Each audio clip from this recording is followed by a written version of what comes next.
मैं इसको इस ढंग से आपको समझाऊं कि इसमें आप सामने वाले को सत्ता का ताज सौंप रहे हैं। आज देखो जितनी भी राजनीतिक पार्टियां हैं ये सब दुष्ट हैं। आपको मालूम है अभी हम एक वर्धा सम्मेलन में गए थे, देखिए ना। तो मैं अपने आप को बड़ा ज्ञानी मानता हूं ना। मुझे समझ में आया कि मुझे कुछ नहीं मालूम है। उसमें एक अर्थशास्त्री आया, उसने आरबीआई के डॉक्यूमेंट्स निकाले, उसने जो ना बाकी सब चीजें निकाली और उसने बताया कि आपके गांधी जी तो झूठ बोल रहे हैं। उसने बताया कि भारत में जो भारत सोने की चिड़िया था उसका कारण था ग्राम स्वराज। तो गांधी जी ग्राम स्वराज की बात नहीं कर रहे थे, ग्राम स्वराज ऑलरेडी था यहाँ पर। और वो ग्राम स्वराज की एक परिभाषा थी। उस ग्राम स्वराज की परिभाषा थी कि 36 जातियां और 72 कला के लोग जब गांव में होते थे तब उसे ग्राम स्वराज्य कहा जाता था। राइट। अब यदि किसी गांव में कुछ जाति कम है या ध्यान से सुनो अब इस बात को, अभी आप पूरे कंसंट्रेशन से आप मेरी बात सुनिए अभी। पूरे ध्यान देना पूरा, क्योंकि हम बहुत बड़ा ज्ञान आपको इस समय दे रहे हैं, तो उसको बहुत ध्यान से। और ये ज्ञान अभी अभी प्राप्त हुआ ज्ञान है ये, ठीक है ना। तो इसमें भी बैकग्राउंड नॉइस ना आए, ये भी थोड़ा ध्यान रखिए, ठीक है ना। तो इसमें जो है 36 जातियां और 72 कलाओं वाले लोग जो है जब होते थे तब उसे ग्राम स्वराज्य कहा जाता। और जहाँ पे कुछ कम होता था वहां पे ये लोग बाहर से जाके लोगों को सासम्मान लेके आते थे और उसके लिए हाथियों का उपयोग किया जाता था। मतलब उन्हें इतना सम्मान से लाते थे, हाथियों पे बिठा के बाकायदा यात्रा निकाल के उनका सम्मान करते हुए, और उन्हें जो है समृद्धि बांटी जाती थी। तो पैदावार अच्छी थी और सभी लोगों में वो बंटती थी। बचा हुआ हिस्सा शहरी क्षेत्र में जाता था और फिर बचा हुआ हिस्सा विदेशों में बिकता था। तो विदेशों में खाद्यान्न बिकते थे, मसाले बिकते थे, साड़ियां बिकती थी, और भी जो कारीगरी के उत्पादन होते थे वो सब जो है विदेशों में जाते थे और वो सोने के भाव में बिकते थे। और जो विदेश से सोना आता था उसके कारण भारत सोने की चिड़िया था। भारत में कोई सोने की खदानें नहीं थी, ठीक है ना। जितने भी जो है आताताई आए उन्होंने गड़बड़ियां की, किसी ने भारत के ग्राम स्वराज्य को नहीं तोड़ा। ये ग्राम स्वराज्य तोड़ा जो सिराजुद्दौला और मीर जो कासिम था। हाँ, तो जो कासिम, हाँ, तो जो सिराजुद्दौला था उसका जो है उसमें जो है जगत सेठ अमीर चंद हुआ करते थे। राइट। तो उनकी 13वीं बीवी थी, उस पे सिराजुद्दौला का नजर पड़ी और उनका जो है ना नियत खराब हुई। तो सिराजुद्दौला को ठीक करने के लिए अमीर चंद ने, जो सिराजुद्दौला वाला जो युद्ध हुआ है वो एक मैच फिक्सिंग थी। उसमें जो है केवल 40 मिनट जो है युद्ध चला, केवल 6 लोग मारे गए और मीर कासिम भाग गया और सब फिक्स था। और लॉर्ड क्लाइव जो कि एक नौकर था वो जो है उसको जो है इस बहाने सत्ता मिल गई और उसने सबसे पहले अमीर चंद जो जगत सेठ था, जो कि जिसने सब कुछ कराया था, उसके परिवार को खत्म कर दिया। और इसके बाद जो है जो यहाँ का ग्राम स्वराज और जो अर्थव्यवस्था थी वो अंग्रेजों ने अपने हाथ में ले ली। अच्छा। और जो टैक्सेशन है उसको बढ़ा के 60% कर दिया और कहा कि टैक्सेशन जो है सिल्वर के और गोल्ड के सिक्कों में ही लिया जाएगा। तो पहली बार भारत का खाद्यान्न ग्रामीण एरिया में बिका। इसके पहले जो है जगत सेठ ले जाते थे और सोना वापस में देते थे, लेकिन जो है तो और इस प्रकार से समृद्धि आती थी। और फिर जो है पहली बेईमानी 1790 में जो पहली बेईमानी की गई उसमें जो है इन्होंने जो एक सोने के सिक्के में 10 चांदियां के सिक्के आते थे उसे 15 कर दिया। तो वो हाँ पहला नोट का जो है डेवोल्यूशन हुआ, पहले सिक्के का डेवोल्यूशन हुआ। फिर अंग्रेजों ने दुष्टता करके आपके सोने में 35% की मिलावट कर दी, तो उससे और डेवोल्यूशन हुआ। और फिर उसको पौंड के से जो है ना, स्टर्लिंग पौंड के इक्विवेलेंट कर दिया, जो 1947 में डॉलर के वो कर दिया, डॉलर को अडॉप्ट कर लिया। अब आप ये सोचो, आपको ये मालूम है कि जो चीजें अंग्रेज छोड़ के गए हैं वो सब हमने खरीदी हैं। है जितनी बिल्डिंग जो है अंग्रेज छोड़ के गए हैं वो भारत सरकार ने या हमारे खरीदी। राजनेताओं ने खरीदी है उनसे। अच्छा 1947 में इसके लिए 700 करोड़ रुपए दिए गए उनको।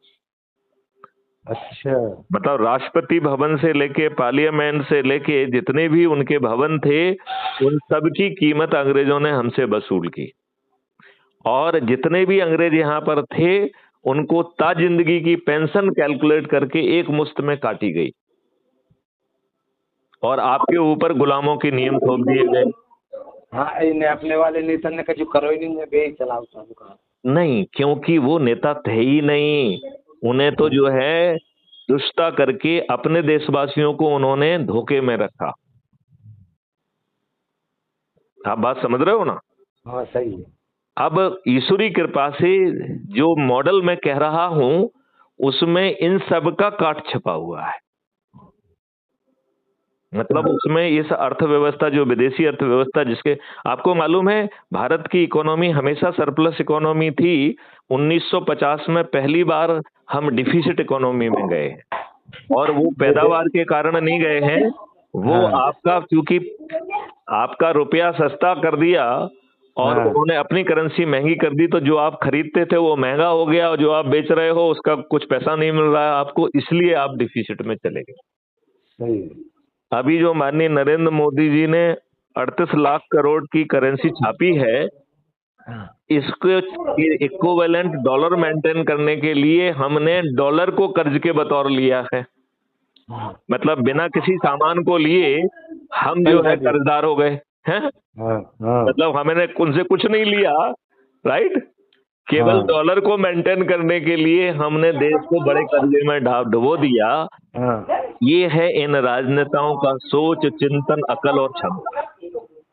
सही बात है। अब इन्होंने आपको नेता कैसे दिए? जाति के आधार पर, धर्म के आधार पर, संप्रदाय के आधार पर, संकीर्ण राज्य। भाभी जी को बताओ जरा, थोड़ा दूर जाएं थोड़ी सी। गुंडे दिए। हाँ, थोड़ा सा भाभी जी की आवाज ना आए हाँ तो चाहे तो दरवाजा बंद कर लीजिए। हाँ तो उन्होंने आपको जो है इनके आधार पर उन्होंने लोगों को शॉर्टलिस्ट किया, और फिर हाँ इन दुष्ट राजनेताओं को जाति, गुंडों में, अपराधियों में, दुर्जनों में, बाहुबलियों में और धन बलियों में विनेबिलिटी दिखी। सही बात। और सभी राजनीतिक पार्टियां एक ही जैसे हथकंडे अपनाकर जीत रही हैं। तो फ्री भी बांट रही हैं, दारू बांट रही हैं, साड़ी बांट रही हैं, पैसे बांट रही हैं, मुर्गे बांट रही हैं, और गरीबों को वोट खरीद रही हैं, और उन्हें रिप्रेजेंट नहीं कर रही हैं। जिस पार्टी शब्द का जो है ना संविधान में उल्लेख नहीं है, उस हाँ पार्टी ने जो है डेमोक्रेसी को खत्म कर दिया है। So it is not a government of the people, by the people, for the people, but it is the party कृषि, government of the party, by the party, for the party. सही बात, party के लिए ही हो गया sir.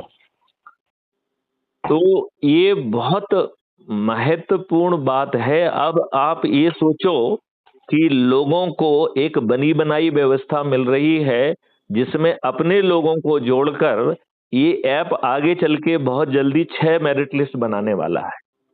हाँ अब इस बात को, अब बहुत ध्यान से इस बात को सुनना आप। वो हाँ अर्थव्यवस्था के बारे में तो हम आपको समझाते रहेंगे, क्योंकि हाँ अर्थव्यवस्था का अब एक ही तोड़ है, जो हम कह रहे हैं भारत विकास निधि, लेकिन अभी उस पर हम बात नहीं करेंगे। हाँ अभी हमको बात करना है, किस पे बात करना है, कि लोगों को क्या फायदा होने वाला है, राइट। तो ये ऐप जो है क्या कह रहा है कि आप crime free Bharat mission app को डाउनलोड करो, और उसको हाँ डाउनलोड करने के पहले आप, ये भाभी जी की आवाज बहुत आ रही है, उसको बंद करो जरा आवाज। हाँ हाँ दरवाजा बंद कर दो ना। हाँ हाँ हाँ बोलो। तो जो एक हाँ अपना ग्रुप बनाना है जो हम हाँ आपका बना देंगे। हाँ उसमें आप जिन लोगों को भी जानते हैं उन सबको जोड़ना है। हाँ बात समझ रहे हैं ना? हाँ उसको हाँ जो है अपने परिवार के सदस्य, अपने रिश्तेदार, अपने मित्र, अपने पड़ोसी, अपने जिन संगठनों से हम जुड़े हैं, चाहे वो धार्मिक हों, सामाजिक हों, चाहे जैसे भी हों, प्रोफेशनल हों, उन सबको उसमें जोड़ देना है। राइट? जी और जो उसको भागे, क्योंकि उनमें से बहुत सारे लोग होंगे जिन्हें अच्छे भारत के संकल्प से ही बिच्छू काटेंगे, हम्म तो वो भागेंगे। तो इसमें एक शर्त है, जो भागे उसे हाँ भागने दो, उसको उससे 1 महीने तक आप बात नहीं कर सकते हैं, वो लॉकिंग पीरियड है।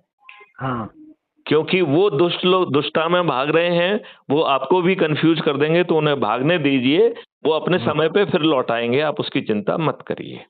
हाँ राइट? फिर आपको जो है अपना ही जो ऐप को जो है जो उसके को जो है खोलना है, और हाँ उस ऐप के अबाउट द कम्युनिटी में जाकर हम्म विस्तार से पढ़ना है कि आपको कैसा भारत मिलने वाला है। हम्म फिर आपको जो है उसी की प्रोफाइल में जाकर, पहले जो है ना शेयर ऑन व्हाट्सएप है, तो सभी से शेयर कर लीजिए 5-5 करके। और फिर दूसरी ऑप्शन है कि कॉपी लिंक, तो उसे कॉपी करके अपने ग्रुप में डालना है, और लोगों से प्रार्थना करना है कि आपकी लिंक से वो ऐप को डाउनलोड करके जुड़ें और अबाउट द कम्युनिटी में जाके पढ़ें, और इसी तरीके से फिर वो अपने लोगों को जोड़ें। ठीक है ना? जोड़े हाँ। अब इसका एक रोस्टर बनाना है। हाँ जो लोग बच गए, जो भाग गए, उनको भागने दिया जाए। हाँ उनसे बात भी नहीं करना, उनसे लड़ाई झगड़ा नहीं करना है, उनसे वार्तालाप नहीं करना है। यदि आप करना भी चाहते हैं तो 1 माह बाद करेंगे। ठीक है 1 माह तक उनसे बात नहीं करना है। ठीक है ना? और फिर जो है इन लोगों को रोटेशन के आधार पर एक जगह पे इकट्ठा होना है हर रविवार को। अच्छा और जो वो देखिए, अभी जो आपको एक व्यक्ति को जोड़ने पे 100 नंबर मिल रहे हैं, ये घट के 1 नंबर हो जाएगा। हाँ जो लोग रोटेशन के आधार पर जो लोगों को इकट्ठा अपनी जगह पे इनवाइट करेगा, उससे 3 नंबर मिलेंगे। जो उसमें सम्मिलित होगा उसे 1 नंबर मिलेगा। और ये नंबर से ही आपकी मेरिट लिस्ट बनने वाली है। हाँ तो ये नंबर को आसानी से मत लेना, क्योंकि इसी से प्राइम मिनिस्टर बनने वाला है आगे चल के। प्राइम मिनिस्टर इस तरीके से नहीं बनेगा कि मोदी जी बन रहे हैं, वो इस व्यवस्था से निकलेंगे, और इसको हमने विकेंद्रीकृत व्यवस्था कहा है। तो ये ऐप जो है 6 मेरिट लिस्ट बना रहा है। हाँ एक बना रहा है गांव की मेरिट लिस्ट। राइट? जी तो जो उसमें नंबर 1 होगा वो गांव का सरपंच बनेगा। तो आज हर गांव वाले को उसमें रुचि होना चाहिए कि नहीं होना चाहिए? क्योंकि आपको जो है ना 5 मौलिक अधिकार मिल रहे हैं। पहली बार आपको जो आपका पोटेंशियल नाप के उसे माइलस्टोन में बांटकर आपको जो है संस्कार, शिक्षा, हुनर और टेक्नोलॉजिकल इनेबलिंग प्रत्येक माइलस्टोन की दी जाएगी। तो आपके खीसे में पैसे हो चाहे ना हो, आपको ये मिल जाएगा, और इस बात का किसी को फ्री में नहीं मिल रहा है, उसका भुगतान आपके ही शैडो कलब्रिक्स अकाउंट से हो जाएगा। और आपको उस काम को तैयार करके आपको कोई कॉम्पिटिटिव एग्जामिनेशन नहीं देना है, आपको राष्ट्रीय संपदा के निर्माण में लगा दिया जाएगा, और उससे अपने आप धन का फ्लो होगा। तो जो कलब्रिक्स अकाउंट से आपने पैसा लिया है वो अपने आप पट जाएगा। अच्छा तो आपके खीसे में ना पैसा होने पर भी आपको 5 मौलिक अधिकार मिल रहे हैं। एक पोटेंशियल के रोजगार का मौलिक अधिकार, वो भी बिना किसी कॉम्पिटिटिव एग्जामिनेशन के। भविष्य में भारत में रोजगार और शिक्षा के लिए कोई कॉम्पिटिटिव एग्जामिनेशन नहीं होंगे। अच्छा होंगे ही नहीं। क्यों? क्योंकि हर व्यक्ति का पोटेंशियल आइडेंटिफाई करके उसको जो शिक्षा चाहिए वही शिक्षा दी जाएगी। ये लॉर्ड मैकाले की घटिया शिक्षा नहीं होगी, और उसी में जो सर्टिफिकेशन देना होगा वो दे देंगे। अच्छा मतलब अलग से आपको कोई सर्टिफिकेशन की जरूरत नहीं होगी। और जब आप एक माइलस्टोन को सिद्धता पाके, जब आप उसको राष्ट्रीय संपदा के निर्माण में लग के जब आप दूसरे माइलस्टोन के लिए राइप हो जाएंगे, तो फिर आपको फिर से विड्रॉ किया जाएगा, और आपको दूसरे माइलस्टोन की शिक्षा, हुनर और टेक्नोलॉजी इनेबलिंग करके फिर सेकंड उसमें जो है ना आपको राष्ट्रीय संपदाओं के हायर पद पे भेज दिया जाएगा। और ऐसे ही क्रम से आपका पोटेंशियल आएगा। अब ये तो हो गई है आपकी रोजगार और शिक्षा को अपन ने कवर कर लिया है। ठीक है ना? अब तीसरा, आपको एक भोजन का अद्भुत अधिकार मिल रहा है हाँ जिसमें आपको मल्टीग्रेन आटा, हाँ मल्टीग्रेन वो गेहूं और मतलब खाद्यान्न, आपको जो है फल सब्जी, हाँ दूध दही घी, वो भी असली वाला, नकली वाला नहीं, वो भी देसी गाय का शुद्ध, हम्म, और शहद और जीवन वर्धक औषधियां भी आपको मिलेंगी। अच्छा, बात समझ रहे हैं ना आप? हाँ हाँ और ये आपको मौलिक अधिकार के तहत मिलेंगी।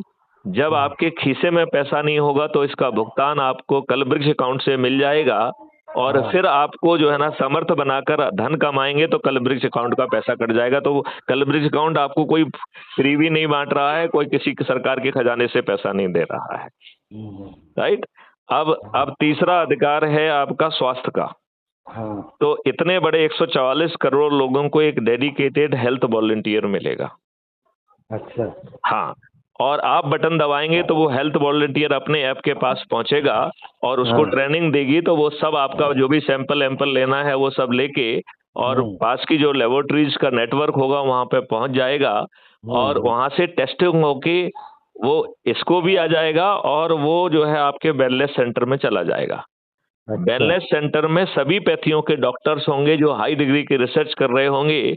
जैसे ही आपका टेस्ट होगा तो वो पूरे सभी जो है ना डॉक्टर, सभी पैथियों के डॉक्टर साथ में बैठेंगे, और फिर वो ये तय करेंगे कि इस बीमारी के लिए इस स्टेटस पे कौन सी पैथी प्राइमरी रोल करेगी, अच्छा, कौन सी पैथी सेकेंडरी रोल करेगी, कौन सी पैथी टर्सरी रोल करेगी। जब ये डिसाइड करके फिर वो वॉलंटियर फिर से आपके पास पहुंचेगा जो आपका हेल्थ वॉलंटियर है। वो उस पूरे डॉक्टर के पैनल से आपके और आपके परिवार का जो है ना इंटरफेस कराएगा। अब एक और जो दवाइयां हैं वो आपके पास अपने आप पहुंच जाएंगी, राइट, पहुंचा दी जाएंगी, तो आपको कहीं पे जाके फार्मेसी की दुकान में नहीं खरीदना, अच्छा, राइट। ये सब चीजें आपको तब भी मिलेंगी जब आपके खीसे में एक भी पैसा नहीं है, लेकिन उसका भुगतान सबको रियल टाइम बेसिस पे मिलेगा। वो आपके कलवृक्ष अकाउंट से आपके अकाउंट में पैसा आएगा, उससे भुगतान हो जाएगा, और फिर आपको समर्थ बनाकर आपको पैसे का फ्लो होगा, उससे कलवृक्ष अकाउंट का पैसा वापस पहुंच जाएगा। अब एक मिनट आप मान लें कि आप बटन दबाने में देर हो गए, आपको कुछ हिचक रही हो, आपने नहीं किया या विश्वास नहीं रहा, जो भी कारण रहा, अब आप लेट हो गए, जो आपकी बीमारी है वो लेट हो गई, राइट। तो वो डॉक्टर आपको ब्रीफ करेंगे कि भाई तुमने बटन दबाने में देरी की है, लेकिन चिंता मत करो, एम्बुलेंस पहुंच रही है, आपका ऑपरेशन करना होगा, वो जो है ये हम लिस्ट भेज रहे हैं, इसके हिसाब से आप अपना वो कर लीजिए, पैसे का इसमें लिस्ट में नाम नहीं है, ठीक है ना।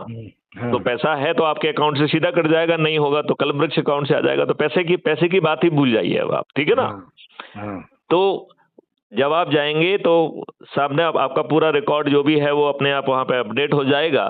सामने वाले को मालूम होगा कि आपका फिजिकल स्टेटस क्या है, तो आप पैदल चल के जाएंगे या आपको व्हील चेयर की आवश्यकता है या आपको स्ट्रेचर की आवश्यकता है, आपको आपकी लाइव लोकेशन वहां पे कम्युनिकेट होगी।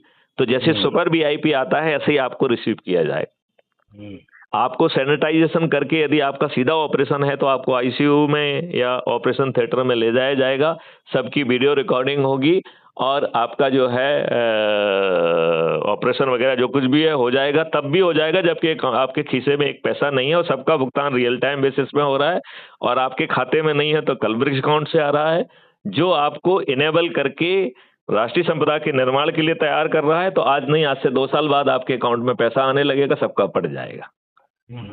तो ये तो हो गई आपकी स्वास्थ्य व्यवस्था, राइट। तो अभी तक अपन ने रोजगार की व्यवस्था तय कर ली, अपन ने शिक्षा की कर ली, भोजन की कर ली और स्वास्थ्य की कर ली। अब चौथी यात्रा है समृद्धि और खुशहाली की। तो धन का फ्लो होगा तो हर व्यक्ति जो है ना धीरे धीरे खुशहाल होता जाएगा, और हर व्यक्ति की खुशहाली अलग अलग होती है, तो उम्र के हिसाब से आपकी चीजें बदलेंगी। तो 144 करोड़ लोगों को खुशहाली देने के लिए कितने तरीके के खुशहाली के लिए संस्थान निर्मित होंगे, आप अंदाज लगाइए, राइट। तो भारत के हर नागरिक को खुशहाल और समृद्ध किया जाएगा। ये तो हो गया है मौलिक अधिकारों की बात। अब आप आ जाइए प्रशासनिक व्यवस्था पे। तो आज की प्रशासनिक व्यवस्था आप रोज झेल रहे हैं कि नहीं झेल रहे हैं? बिल्कुल झेल रहे हैं। अब बताओ, इसका उल्टा होगा कि लोगों को वेतन काम करने के लिए मिलेगा, और आज जो वेतन मिल रहा है इससे दुगना देंगे हम। राइट, लेकिन वो घूस खाने के लिए नहीं है, आपके काम को डिले करने के लिए नहीं है, बल्कि उसका जो है व्यवहार, उसका वेशभूषा और उसके काम को रियल टाइम पर मेजरमेंट करके उसको रेवेन्यू स्ट्रीम मिलेगी, और वो रेवेन्यू स्ट्रीम भी शासन के खजाने से नहीं आना है, वो आपके जो व्यक्ति काम, जिसका व्यक्ति का काम हो रहा है उसके खाते से कटेगी, और उसके पास पैसा नहीं है तो कल ब्रिक्स अकाउंट से आ जाएगा। तो प्रशासनिक व्यवस्था के तहत आपको गिवन टाइम पर डेडिकेटेड अकाउंटेबिलिटी के साथ जो है आउटपुट मिलेगा, ऐसी प्रशासनिक व्यवस्था होगी। अब पुलिस व्यवस्था की बात कर लें, आज की क्या स्थिति है कि हर कोई जो है आपके ऊपर गुलामों के नियम कानून है, उन कानूनों का कोई पालन कर नहीं रहा है। विधिक जिम्मेवारी होने के बाद भी आज हर भारतीय को अपमानित किया जा रहा है, उत्पीड़ित किया जा रहा है, उससे भ्रष्टाचार किया जा रहा है, उसको गाली देके भगा दिया जा रहा है, और वहीं पर वेस्टेड इंटरेस्ट से हाथ मिलाकर राजनेताओं के दबाव में आपके विरुद्ध झूठे मुकदमे कायम हो रहे हैं। हो रहे हैं कि नहीं हो रहे हैं? निश्चित। और दो चार झूठे बयान काटकर एफआईआर की तायद करते हुए बिना किसी उसके आपको अरेस्ट करके जेल में भर दिया जा रहा है, जहां आपको जमानत भी नहीं मिल रही है। ये आज की स्थिति का खाका मैंने ठीक बना है? हाँ बिल्कुल सही है। यही है ना, यही हो रहा है ना ग्राउंड पे? हाँ बिल्कुल निश्चित हो रहा है। अब यदि बताओ कि आपको एक ऐप में बटन दबाने से एक वेल ट्रेंड वॉलंटियर आपके पास पहुंचे और आपकी एफआईआर दर्ज हो जाए, वो आपकी भाषा नहीं समझेगा तो वहीं पे जो है ना उसी ऐप में एक भाषा का इंटरप्रेटर भी आ जाएगा। यदि वो कानून में समझ थोड़ी कम रख रहा है वॉलंटियर, तो वो बटन दबाएगा तो एक वकील भी जुड़ जाएगा, और वो केवल आपकी एफआईआर दर्ज नहीं करेगा, वो आपकी चोटों का भी लेगा। उसके पास एक स्पेशल 3D का एक कैमरा होगा जिससे वो आपके घावों का मेजरमेंट ले पाएगा। आपके जो है ना बहुत सारा काम जो पुलिस को करना है इन्वेस्टिगेशन में, वो बिना डिस्टर्ब किए हुए जितना कर सकता है वो यही कर लेगा। राइट। अब 5 और बड़ी समस्याएं हैं, मैं आपसे पूछना चाहता हूं कि वो समस्याएं हैं कि नहीं है। पहली समस्या है झूठी एफआईआर, दूसरी समस्या है झूठी गवाही देके फंसाना, सही है। तीसरी समस्या है पुलिस के द्वारा एफआईआर को तायद करते हुए अपने मन से कपोल कल्पित कथन लिख लेना। चौथा जो है फंसाने की दृष्टि से झूठी विवेचना करना, और चौथा वकील के द्वारा लंबी चौड़ी फीस लेके जरह करके निर्दोष लोगों को दोषी साबित करना। ये 5 चीजों से आज का आदमी पीड़ित है कि नहीं है? बिल्कुल है। आप गहराई से बताइए, क्योंकि आप जमीन से जुड़े हुए व्यक्ति हैं, रोज लोग अपनी अपनी पीड़ा आपको बताते हैं। ये जो मैंने खाका खींचा है, ये कितना यथार्थ के नजदीक है? नहीं, वो है तो एकदम सही, इसमें कोई दिक्कत नहीं। अच्छा, अब यदि ये 5 चीजें नियम में परजरी के जघन्य अपराध कर दिए जाएं, और कर दिए जाएंगे, जिसमें संपत्ति जब्त करने का प्रावधान भी होगा, और 21 टेक्नोलॉजी का यूज करके 15 दिन में अकाट साक्ष्यों का संग्रहण करके बिना कोर्ट कचहरी का चक्कर लगाए वीडियो बेस्ड ट्रायल सिस्टम से अधिकतम 30 दिन में न्याय मिल जाएगा। ऐसी अद्भुत व्यवस्था चाहिए। फिर बाकी चीजें हैं, गौशालाएं कैसी होंगी, पानी कैसे 9 फीट पे आ जाएगा, आपके केमिकल फर्टिलाइजर पेस्टिसाइड ना तो निर्माण किए जाएंगे ना इंपोर्ट किए जा सकेंगे, पूरी जो है ना विषैली चीजें ना इंडिया में मैन्युफैक्चर होंगी ना आयात की जा सकेंगी। आपका न्याय व्यवस्था से लेके हर व्यवस्था बदल जाएगी। ये 21 बड़ी व्यवस्थाएं हैं जिसका डॉक्यूमेंट एक बार हम आपको फिर शेयर करेंगे, उसे ध्यान से पढ़िए। अब ऐसा अद्भुत भारत आपको यदि मिल रहा हो और साथ में सत्ता का ताज भी आपको मिल रहा हो, और अपने लोगों को जोड़कर लोगों की जोड़ने की मेरिट लिस्ट के आधार पर ये ऐप जो है 6 मेरिट वो बना रहा है, लिस्ट बना रहा है। पहला है गांव की मेरिट लिस्ट, राइट। तो गांव की मेरिट लिस्ट में जो नंबर 1 आएगा वही पर सरपंच पंच सरपंच बनेगा। जो पार्षद क्षेत्र में नंबर 1 पर आएगा वो पार्षद का टिकट मिलेगा, उसे पार्षद क्षेत्र का चंद्रगुप्त घोषित किया जाएगा और टिकट भी मिलेगा और जिताया भी जाएगा उसे, तो वही पार्षद बनने वाला है। फिर जो शहरी क्षेत्र में जो मेयर है वो तो शहरी क्षेत्र का जो मेयर का क्षेत्र है उसमें जो नंबर 1 आएगा उसे चंद्रगुप्त का सर्टिफिकेट मिलेगा और वो मेयर बनेगा। जिताने की व्यवस्था मैथिली शरण गुप्त कर रहे हैं, तो वो भी हम आपको समझाएंगे, ठीक है ना। अब जो है आगे जिला क्षेत्र में यदि नंबर 1 आते हैं तो आप जिला पंचायत अध्यक्ष बनेंगे, राइट। और यदि आप प्रांत में नंबर 1 आ गए तो आप प्रदेश के मुख्यमंत्री बनेंगे। यदि आप दूसरे और तीसरे पे आ गए तो आप उप मुख्यमंत्री बनेंगे। और क्योंकि हर राज्य में संख्या अलग अलग है तो 70 से लेके 402 में आएंगे तो आपको विधायक क्षेत्र का चंद्रगुप्त कहा जाएगा और आपको विधायक का सर्टिफिकेट मिलेगा। और 15 से 45 के बीच में आने पर आप राज्य सरकार के मंत्री बनेंगे। और राष्ट्र स्तर पे नंबर 1 आने पर आप प्रधानमंत्री बनेंगे, 2 और 3 आने पर उप प्रधानमंत्री बनेंगे, और 4 से 82 के बीच में आने पर आप केंद्रीय सरकार के मंत्री बनेंगे, और 543 में आने पर आप सांसद क्षेत्र के चंद्रगुप्त कहलाएंगे और आपको सांसद क्षेत्र का टिकट मिलेगा। ये तो ये नेशनल मेरिट बनेगी। इसको हमने कहा है विकेंद्रीकृत नेतृत्व जो खुद उभर के आएगा। अब एक समस्या ये हो सकती है कि आप 1 मिनट के लिए मान लें कि आप ही जो है राष्ट्रीय स्तर पर नंबर 1 पे आ गए और आपने प्रधानमंत्री की शपथ ले ली। तो डॉक्टर वैदेही शरण गुप्त ने जो है नंबर 1 पर आकर प्रधानमंत्री की शपथ ले ली। 1 मिनट के लिए आप मानिए कि आप शपथकृत प्रधानमंत्री हैं, फिर मैं आपको ये सिद्ध करूंगा कि आप भी 5 मौलिक अधिकार और 21 महालक्ष्यों के सामने कितने बौने होंगे। आप शपथकृत प्रधानमंत्री होने के बाद भी इन चीजों में कोई बाधा नहीं बन पाएंगे। आप उसमें फैसिलिटेट कर पाएंगे लेकिन बाधा नहीं बन पाएंगे। आप शपथकृत प्रधानमंत्री हैं, समझ रहे हैं ना आप? तो इसके लिए क्या किया जाएगा? आपके जो विधानसभा और पार्लियामेंट रूल है उसमें एक अमेंडमेंट कर दिया जाएगा कि कोई भी सदस्य, कोई भी मंत्री, मुख्यमंत्री और प्रधानमंत्री कोई भी चीज जो है पार्लियामेंट या विधानसभा में विचारण में नहीं ला पाएंगे, उसे एक 4 चरणों वाली प्यूरिफिकेशन प्रक्रिया से गुजरना पड़ेगा। तो अभी जैसे मान लो मैथिली शरण गुप्त ने ढेर सारे मॉडल्स बनाए हैं, तो मैथिली शरण गुप्त के मॉडल जो है देशवासियों पर नहीं थोपे जा सकेंगे, उन्हें इस प्रक्रिया से गुजरना पड़ेगा।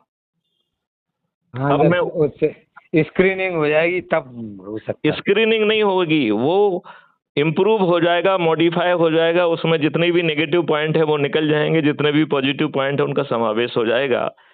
तो मैं अभी आपकी सहूलियत के लिए वो प्रक्रिया को समझाता। तो पहले जो प्रक्रिया होगी, ऐसे लोगों को इम्पैनल किया जाएगा और वो भी ओपन सोर्स के तहत, जिन्होंने अपनी जिंदगी उस विधा में लगा दी है। उन्हें उस टास्क फोर्स का हिस्सा बनाया जाएगा और वो किसी एयर कंडीशन कमरे में बैठ के विचारण नहीं करेंगे। तो यदि मैथिली शरण गुप्त का मॉडल उनको परोसा गया कि साहब मैथिली शरण गुप्त कह रहे हैं कि इस तरीके से ये देश बदलेगा, ये मॉडल है, आप इस पर विचार करिए, तो टास्क फोर्स के जो लोग हैं, एम्पैनल लोग, वो लाइव चर्चा में उस पर विचार करेंगे, जिसमें देश के हर व्यक्ति पार्टिसिपेट कर पाएगा, अपने सुझाव दे पाएगा, उनको जो है ना वो अपना कर पाएगा, राइट। ये महामंथन 15 दिन तक चलेगा। इस महामंथन से जो चीज निकल के आएगी उससे मैथिली शरण गुप्त के मॉडल में पहला रिफाइनमेंट किया जाएगा, राइट। फिर रिफाइंड मॉडल और जो चीज आई हुई है ये सब जो है सब्जेक्ट एक्सपर्ट के पास भेज दी जाएगी। ये सब्जेक्ट एक्सपर्ट भी एयर कंडीशन कमरे में मैथिली शरण गुप्त की गुड़ुंगुड़म नहीं सुनेंगे, उन्हें पब्लिकली लाइव चर्चा में फिर से जो है ना उनको 15 दिन तक चर्चा करना है, और पत्रकार से लेके हर कोई उसमें सम्मिलित हो पाएगा, आम आदमी भी सम्मिलित हो पाएगा, और इस महामंथन में जो चीज निकलेगी उससे मैथिली शरण गुप्त के मॉडल में दूसरी डिग्री का रिफाइनमेंट किया जाएगा, राइट। अब तक 30 दिन से पब्लिक सुन रही है कि क्या चल रहा है, राइट। उनमें से जो अच्छे लोग हैं वो शायद कुछ कुछ अपना वैल्यू एडिशन भी कर रहे हों, लेकिन 30 दिन तक सुनते सुनते आम आदमी को इतनी बात तो समझ में आ जाएगी कि ये चीज जो हमारे ऊपर थोपने वाली है, इसमें हमारी शंकाएं क्या है, कुशंकाएं क्या है, चिंता क्या है और सुझाव क्या है। तो अपनी टूटी फूटी भाषा में वो सुझाव दे पाएंगे। और चूंकि बड़ा देश है, विभिन्न भाषाओं में है, विभिन्न क्षेत्रों में बटा हुआ है, तो हर क्षेत्रीय भाषा में हर जगह पर जो है ना इसमें डिबेट होगी, बात होगी, मंथन होगा, और ये 45 दिन तक चलेगा। इस तीसरे मंथन में जो निकलेगा उससे मैथिली शरण गुप्त के मॉडल में तीसरी डिग्री का रिफाइनमेंट किया जाएगा। राइट। अब चौथे स्तर पर डॉक्टर वैदेही शरण गुप्त आ रहे हैं, जो नंबर 1 पर आने के कारण प्रधानमंत्री की शपथ ले लिए हैं। ऐसे ही जो लोग जो है प्रांत में नंबर 1 आने के कारण मुख्यमंत्री की या उप मुख्यमंत्री की या उप प्रधानमंत्री की या केंद्रीय मंत्री की या राज्य सरकार के मंत्री की या विधायक की या सांसद की जो शपथ ले चुके हैं, अब चौथे चरण में वो जो है पार्लियामेंट के बाहर और विधानसभा के बाहर 15 दिन तक लाइव डिस्कोर्स करेंगे। किस पे मॉडल करेंगे? जो मैथिली शरण गुप्त का मॉडल है, या भविष्य में जो भी चीज इसमें क्या सुधार होना है, क्या होना है। अब इसमें जो है वैदेही शरण गुप्त जो कि ऑलरेडी प्रधानमंत्री की शपथ ले चुके हैं, आप अपने आप को प्रधानमंत्री मानिए कुछ देर के लिए, ठीक है ना। तो ऐसे वैदेही शरण गुप्त, अब मैं आपसे पूछता हूं कि आप पब्लिक के बिहाफ पे तो बोल नहीं पाएंगे, पब्लिक ने तो 45 दिन में अपनी बात कह दी है। तो अब डॉक्टर वैदेही शरण गुप्त को अपने मन से ये बात कहना पड़ेगी कि भैया मैंने इसको सोचा है, मेरे हिसाब से इसमें ये चीज और कर ली जाएगी तो बहुत अच्छा हो जाएगा। ऐसे ही सभी मुख्यमंत्री, ऐसे ही सब केंद्रीय मंत्री और जो जिससे जो बन पड़ेगा वो कहेगा, और उस पर हर कोई क्वेश्चन पूछेगा, हर कोई उस पर उनको चैलेंज करेगा। और इस महामंथन जो कि 15 दिन चलेगा, इसमें जो चीज भी निकल के आएगी उससे मैथिली शरण गुप्त के मॉडल में चौथे डिग्री का रिफाइनमेंट होगा और फिर ये पार्लियामेंट में जाके पास होगा। अब मैं डॉक्टर वैदेही शरण गुप्त जिन्होंने प्रधानमंत्री की शपथ ले ली है, 1 मिनट के लिए मान लेता हूं कि उन्होंने अच्छे भारत का लवादा ओढ़ा हुआ था, वो अंदर से दुष्ट व्यक्ति है, 1 मिनट के लिए मानते हैं, ठीक है, हाइपोथेसिस है कि वो दुष्ट व्यक्ति है, ठीक है ना। अब एक दुष्ट व्यक्ति जिसने प्रधानमंत्री की शपथ ले ली है, मैं उससे पूछता हूं कि क्या आप जो है गड़बड़ी कर पाएंगे? नहीं, मैं आपसे पूछ रहा हूं कि क्या शपथकृत प्रधानमंत्री गड़बड़ी कर पाएगा? कहां से कर पाएगा जब इतनी रिफाइनरी हो जाएगी। तो आप बताइए, आपको अच्छा भारत मिलने में कोई दिक्कत है? अच्छा भारत तो चाहिए, लेकिन हमारा मतलब ये है कि इन सारी चीजों के इम्प्लीमेंटेशन में कितना समय लगेगा? यदि आप शपथ लेके हर रविवार को अपने लोगों को इकट्ठा करते हैं, अपने मित्रों से कहते हैं जहां वो हैं वहां पर भी वो इकट्ठे करें इसी प्रक्रिया के तहत, तो 10 लोगों को, यदि हम 10 लोगों को जोड़ने की प्रक्रिया मात्र 9 दिन कर रहे हैं, तो 10 × 10 × 10 × 10 9 टाइम्स इट बिकम्स 100 करोड़। तो यदि आप अपने शपथ का निर्वाह करेंगे तो 9 दिन में संभव है, यदि उसमें थोड़ी बहुत गड़बड़ी है तो 90 दिन में हो जाएगा, और ज्यादा गड़बड़ी है तो 365 दिन में हो जाएगा। लेकिन यदि आप अपने संकल्प का पालन नहीं करेंगे तो फिर ये कभी नहीं होगा। लेकिन सवाल ये उठता है कि जब आपको सब कुछ मिल रहा है, सत्ता का ताज किसको मिल रहा है? आपके सिर पे आ रहा है ना। प्रधानमंत्री बनने का अवसर किसको मिल रहा है? आपको मिल रहा है। अब 1 मिनट ये आपको बताएं कि आप जीतेंगे क्यों, समझाएं आपको कि आप क्यों जीतेंगे। तो पहले तो हम ये समझाना चाहते हैं कि आप मेरिट लिस्ट में आ गए, आपको उम्मीदवार घोषित कर दिया गया, आपने अपना नामांकन भर दिया है। अब मैथिली शरण गुप्त ने अपनी प्रक्रिया में आपके ऊपर बंधन लगा के रखा है कि आप जो है, क्या बंधन है कि आप किसी के सामने ये नहीं कहेंगे कि मैं उम्मीदवार हूं, मुझे वोट दीजिए। तो फिर आप जीतेंगे कैसे? नहीं, सवाल ये उठ रहा है ना। जब आप जो है मेरिट लिस्ट में आ गए, आपने अपना फॉर्म भर दिया, नामांकन भर चुके हैं, और हमने आपके ऊपर प्रतिबंध लगाया है कि आप ये नहीं कहेंगे कि मैं उम्मीदवार है, मुझे वोट दीजिए, और आप क्या कहेंगे कि भैया अच्छा भारत चाहिए, 5 मौलिक अधिकार और 21 महालक्ष्यों वाला, तो इस ऐप के माध्यम से जुड़ जाइए। बस आपका इतना ही काम, राइट। आपको यही कहते रहना है हर जगह आप जाके, ठीक है ना। आपको ये नहीं कहना है कि मैं उम्मीदवार हूँ। अब मैथिली शरण गुप्त क्या करेंगे? देखो बेचारे गरीब गुरबा भी इससे जुड़े होंगे, हमारे जुड़े होंगे कि नहीं जुड़े होंगे? उन्हें तो इस चुनाव के समय ही बेचारों को अच्छा खाना मिलता है, मुर्गे मिलते हैं, पैसे मिलते हैं, दारू मिलती है, तो मैथिली शरण गुप्त उनका नुकसान नहीं कराएंगे। तो मैथिली शरण गुप्त पहला ऑप्शन ये देंगे कि हे गरीबों, अभी नातिनता तुम्हारे पास आने वाले हैं, वो उनसे जितना लूट सको लूट लो, क्योंकि वो उनके पिताजी का नहीं है। राइट। जब ये लूटने की कार्रवाई राजनेताओं की पूरी हो जाएगी, फिर मैथिली शरण गुप्त, जिससे 100 करोड़ लोग जुड़े हुए हैं, ये दूसरा निर्देश जारी करेंगे कि भैया आपके जो है ये चंद्रगुप्त हैं जिन्होंने नामांकन भर दिया, उनको जो है उनका नाम ये है, ये आपकी ईवीएम मशीन में उनका सरल क्रमांक ये है, चुनाव चिन्ह ये है, और ये तख्तियां हैं। अब इसको लेके आपको सुबह शाम प्रभात फेरी निकालना है कि डॉक्टर वैदेही शरण गुप्ता हमारे चंद्रगुप्त हैं, उनका ईवीएम मशीन में सरल क्रमांक फलाने फलाने पर नाम है, और हम बटन दबा के आपको विजयी घोषित करेंगे। बात समझ रहे कि नहीं समझ रहे हैं? हाँ, सब समझ। अब बताओ, आपको किसी के दरवाजे पर वोट मांगने जाना पड़ेगा क्या? जो 100 करोड़ लोगों को मालूम है कि उन्हें ऐसा अद्भुत भारत मिल रहा है, और मात्र बिना किसी उसके मिल रहा है, तो सभी के सभी चंद्रगुप्त जीत जाएंगे कि नहीं जीत जाएंगे? बात समझ रहे हो? हमें बात तो सब अच्छी लग रही है, बढ़िया, लेकिन सर इम्प्लीमेंटेशन पूरा खाका तैयार होना हमें तो मुश्किल दिखता। देखो नहीं, आप देखिए, आप मुश्किल में मत पड़िए, आप केवल अपना काम करिए। देखिए मैं तो अपने काम से जुड़े, एक मिनट मैं ये कह रहा हूं, उससे कहिए कि देखिए आप जिस रूप में हैं आप मुझे गिराए हैं, नंबर 1। नंबर 2, हम आपकी सोच नहीं बदल रहे हैं, चिंतन नहीं बदल रहे हैं, क्रियाकलाप नहीं बदल रहे हैं। राइट। यदि आप किसी पार्टी के अंधभक्त हैं तो बने रहिए, यदि किसी की दरियां बिछाने में, कुर्सियां लगाने में, पोस्टर लगाने में आपको आनंद आता है तो आप इसी आनंद भाव में लेते रहिए। बस अपने बच्चों के लिए अच्छे भारत का संकल्प लेके अपने लोगों को जोड़ने की एडिशनल प्रक्रिया कर लीजिए, और हर रविवार को मिल लीजिए, चमत्कार हो जाएगा। देखो नहीं, इसमें यदि आपके दिमाग में कोई जेहन में प्रश्न है, अच्छा इसको एक चीज और समझा दूं आपको। इस देश में 144 करोड़ लोग हैं, राइट।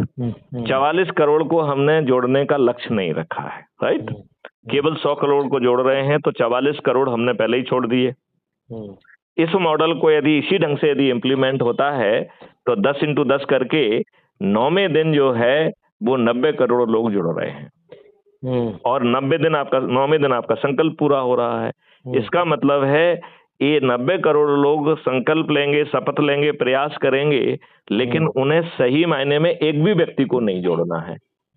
इसका मतलब है कि जो 9वें दिन जुड़ रहे हैं 90 करोड़ वो, और जो 44 करोड़ जिनको अपन ने छोड़ दिया है, ऐसे 134 करोड़ लोग यदि एक भी व्यक्ति को नहीं जोड़ेंगे तो भी ये मॉडल सफल है। 144 करोड़ में से केवल 9 करोड़ लोगों को ऐसे अद्भुत अच्छा भारत पाने के लिए और खुद के ऊपर सत्ता का ताज लाने के लिए केवल 10 लोगों को जोड़ना है, और वो भी अपने परिवार के सदस्य, अपने रिश्तेदार, अपने मित्र, अपने पड़ोसी, और जिन संगठनों से जुड़ा है उनको जोड़ना है। और उसके लिए वो हर रविवार को शपथ लेने की कार्रवाई भी कर रहा है। तो क्या ये कठिन है? कठिन है क्या ये? नहीं है। केवल 9 करोड़ लोगों को ही 10 लोगों को जोड़ना है। 7वें दिन जो 90 लाख लोग जुड़ रहे हैं उनके पास 2 दिन है, तो 10 के मान से केवल 90 लाख लोगों को 20 को जोड़ना है।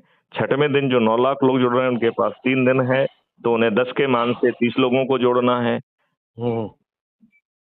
जो 5वें दिन 90,000 लोग जुड़ रहे हैं उनके पास 4 दिन है, तो 10 के मान से केवल 90,000 लोगों को 40 लोगों को जोड़ना है। चौथे दिन जो 9,000 लोग जुड़ रहे हैं, 144 करोड़ में से मात्र 9,000, उनके पास जो है 5 दिन है, तो केवल 9,000 लोगों को 50 लोगों को जोड़ना है। जो तीसरे दिन 900 लोग जुड़ रहे हैं उनके पास 6 दिन है, तो केवल 900 लोगों को 60 को जोड़ना है। दूसरे दिन जो 90 लोग जुड़ रहे हैं उनके पास 7 दिन है, तो उन्हें 70 को जोड़ना है। और पहले दिन जो 9 लोग जुड़े हैं उनके पास 8 दिन है, तो उन्हें 80 को जोड़ना है। और इस पूरे अभियान को चलाने का सोच और चिंतन और ऐप और पॉलिटिकल पार्टी का रजिस्ट्रेशन लेके, टिकट देने की व्यवस्था से लेके, जिसने हर प्रपंच को रचा है, उस व्यक्ति के पास 9 दिन है। यदि मॉडल के हिसाब से कहा जाए तो मैथिली शरण गुप्त को सिर्फ 90 लोगों को जोड़ना था। राइट। लेकिन मैत्री शरण गुप्त ने तो 21 से 90 लोगों को जोड़ दिया है। क्यों? क्योंकि बाकी लोग ने अपने शपथ के हिसाब से कार्रवाई नहीं की। यदि हम शपथ के हिसाब से कार्रवाई करेंगे और बदले में आपको यदि ऐसा अद्भुत भारत मिल रहा है तो चाहिए कि नहीं चाहिए? जब आपको रोज जूते लग रहे हैं तो इस जूते से आप बचना चाहते हैं कि नहीं बचना चाहते हैं? जूते की खाने की आदत हो गई आप?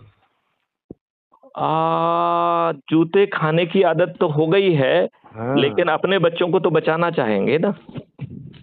अब भी खुदा ही नहीं बचे। नहीं, हम ये नहीं कह रहे, हम एक बात कह रहे जी थोड़ी, जो आपका मॉडल है ये एकदम अच्छा मॉडल है, लेकिन बस इम्प्लीमेंटेशन तक गड़बड़ है।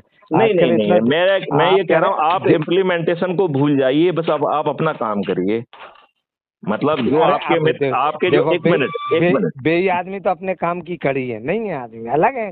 कहाँ से आएंगे आदमी तैयार? नहीं नहीं, आपने कह आप दिया बात ही मत करो। आप ये कह रहे हो कि भैया तुम जैसे हो मुझे गिराए हो। अरे आप जी कह रहे हैं अपने ऐप से जुड़ना, वो आपको जुड़ेंगे तभी तो जोड़ पाएगा, भी जुड़ने ही नहीं नहीं, है। जिसको नहीं जुड़ना है उसको भूल जाइए ना। जब अरे 90% मैक्सिमम अरे लोग नहीं जुड़ना चाहते, मेरी जुड़ना बात ही नहीं चाहते। देखिए, मेरी बात सुनिए। जब आपने कहा वो नहीं जुड़ेंगे, किसी दूसरे ने कहा नहीं जुड़ेंगे, तीसरे ने कहा नहीं जुड़ेंगे, जब कहेंगे बाकी लोग जुड़ रहे हैं यार, 100 आदमी कहे, 100वां आदमी कहेगा तब जुड़ जाएंगे ना। जब अकल आ जाएगी तब जुड़ जाएंगे। जब ये समझ में आ जाएगा कि साहब ऐसा भारत मिल रहा है यार, तो जुड़ जाएंगे। और नहीं जुड़ना है तो 134 लोगों को तो हम नहीं जोड़ने की बात कर रहे हैं ना। बात समझ रहे हो ना? 134 करोड़ को नहीं जोड़ रहे हैं आप। 134 करोड़ को किसी को नहीं जोड़ना है। तो भैया अपने अच्छे भारत के लिए जुड़ जाओगे। अच्छा, दूसरी बात है कि हम आपको किसी चीज से वंचित तो नहीं कर रहे हैं ना। यदि आप जिस पार्टी से जुड़े रहिए, यदि वो पार्टी आपको अच्छा भारत दे दे तो अच्छी बात है। यदि हम आपको अच्छा भारत दे दें और आपके आपको सत्ता का ताज भी मिल जाए, तो अब ये अकेला प्रधानमंत्री की बात नहीं है, आप सरपंच भी तो बन रहे हो। आज आम आदमी में कौन कौन सरपंच बन पा रहा है जो करोड़ों रुपए खर्च कर रहा है? वो बन पा रहा है। और वो जो है ना दुष्टता पूर्वक पार्टी से जुड़ा हुआ है, तो आपको अच्छा भारत तो नहीं दे रहा है, वो तो गुंडे पाल रहा है। तो आपको हर चीज का समाधान मिल रहा है, आपको दिक्कत नहीं है, आपको कुछ करना नहीं पड़ रहा है, किसी दूसरे ने आपके लिए हर चीज कर दी है। सही है, तो आजमाने में क्या दिक्कत है? चलो कोशिश करेंगे अपन। हाँ, मैं आपका ग्रुप यदि एक बना देता हूँ, अच्छे भारत का संकल्प समूह, और उसमें आप अपने बचपन से चालू करिए, और जो भागे उसको भागने दीजिए, आप चिंता मत करिए। उसको तो हमने लॉकिंग पीरियड कहा है कि 1 महीने तक आप उससे बात नहीं कर सकते हो। मतलब आप उसे उलाहना नहीं दे पाओगे क्यों भागा है वो, क्योंकि मुझे मालूम है वो लौट के आएगा। एक बार जो है, अरे लोग बाग कहाँ से फोन करके अभी हमसे बात कर रहे हैं और जुड़ने की बातें कर रहे हैं। कहीं ना कहीं तो कितने लोग जुड़ गए अभी तक? अभी 18,000 लोग जुड़े हैं जिन्होंने संकल्प और शपथ और ये प्रक्रिया चालू नहीं की है। जिस दिन ये प्रक्रिया चालू हो जाएगी उस दिन जो है ना चमत्कार हो जाएगा। अब तो 4-5 दिन में काम हो जाना है, अब तो 9 दिन भी नहीं लगना है। और अब तो आज के समय में तो जो है ना 1 दिन में भी संभव है। यदि एज्यूम करिए मैत्री शरण गुप्त का वीडियो वायरल होता है और हर व्यक्ति को लगता है कि साहब इसमें तो बड़ा अच्छा भारत मिल रहा है, मेरा कुछ जा नहीं रहा है, आजमाने में क्या दिक्कत है, और वो जुड़ जाता है, तो ये 1 दिन में संभव है। सही बात। नहीं, आप बताओ उसको 1 दिन से ज्यादा क्यों लगना चाहिए? नहीं बिल्कुल। अच्छा, दूसरी बात है कि जब उसको सब कुछ मिल रहा है तो वो घूम घूम के जो अभी इतने करोड़ों रुपए खर्च कर रहा है, वो अपने प्रभाव क्षेत्र में जो है ना दूसरों की दरियां बिछाने के लिए यदि यही काम करेगा तो वो मेरिट लिस्ट में आ जाएगा कि नहीं आ जाएगा? और उसको पूरी मेरिट लिस्ट मिल रही है, गांव के पंच सरपंच से लेके पार्षद से लेके मेयर से लेके जिला पंचायत अध्यक्ष से लेके मुख्यमंत्री से लेके उप मुख्यमंत्री से लेके राज्य सरकार का मंत्री से लेके विधायक। आदमी को दूसरे के अच्छे करने की क्या है, वो तो दूसरे का खराब करवाना चाहता है। आप खराब कर सकते तो भी आपको आप चिंता मत करो, जो खराब कराना चाहता है वो दूर रहे ना। ये खराब करने की क्षमता रखने वाले बहुत कम लोग हैं। जो इस व्यवस्था से पीड़ित हैं उनकी संख्या तो 90% है। तो आप 10% की चिंता क्यों पाल रहे हो?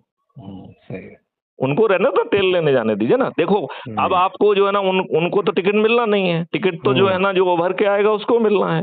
तो मैथिली शरण गुप्त तो डिसाइड कर नहीं रहे हैं। ये बताओ कोई दूसरा व्यक्ति है जो कह सकेगा कि मैं आपको प्रधानमंत्री बनाऊंगा यदि आप नंबर 1 पे होंगे तो? सही बात नहीं है। कोई दूसरा व्यक्ति, कोई दूसरी पार्टी है जो कह रही है ऐसा? नहीं, कोई नहीं है। वो कह रही है कि आपको मैं पंच सरपंच का भी टिकट दूंगा, आप नंबर 1 पे आइए। तो जब सब लोग यदि इसमें लग जाएंगे तो ये बहुत जल्दी पूरा हो जाएगा। यदि इस मॉडल से लोग बाग नहीं जुड़े होते तो हमको इतना बाधित नहीं किया जा रहा होता। लोग भयभीत हैं इस मॉडल से। सही। ठीक है ना?